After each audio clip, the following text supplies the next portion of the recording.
एक अप्रामाणिक दुकानदार आहे, तो काय करतोय बघा, कसं गिराहिकाला तो फसवतोय.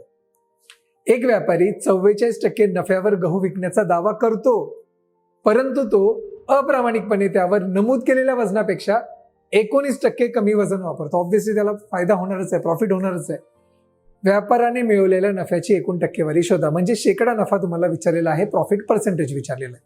आता काय करायचं बघा, इथे मी लिहितो कॉस्ट प्राइस आणि इथे लिहितो सेलिंग प्राइस. कॉस्ट प्राइस म्हणजे खरेदी किंमत, सेलिंग प्राइस म्हणजे विक्री किंमत.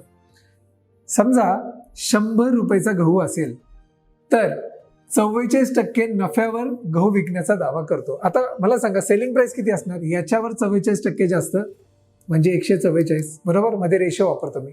100चा गहू 144ला विकतो, पण वजन जे आहे 19% कमी वापरतो. आता याचा अर्थ काय, तो देतो गहू 100 रुपयाचा, पण ऍक्च्युअल असतो तो 19% कमी. म्हणजे 100 मधून 19% कमी झाले, याचा अर्थ आला 81. लक्षात येते का बघा.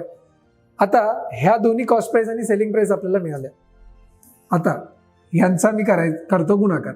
बघा इथे 100 आणि 100 कॅन्सल होईल, इथे 9 9 81, इथे 9 के 9 9 54. म्हणजे कॉस्ट प्राइस जर 9 असेल तर त्याला सेलिंग प्राइस किती मिळते, 16. Cost price 9, selling price 16. मला सांगा 9 रुपयावर किती रुपयाचा प्रॉफिट मिळतोय, तर 7 रुपयाचा. प्लस 7 केल्यावर 16 येतात ना. मग आता शेकडा नफ्याचं सूत्र काय आहे, शेकडा नफ्याचं सूत्र आहे नफा वरती असतो आणि खाली असते खरेदी किंमत गुणिले 100%. म्हणजेच 700 भागिले 9%.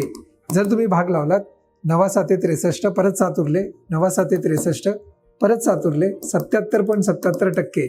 हा झाला नफा, जे आहे ऑप्शन क्रमांक 2. ऐकणे सिंपल सांगा. तर अशा पद्धतीने हा प्रश्न सोडवायचा होता. व्हिडिओ आवडल्यास नक्की लाईक करा.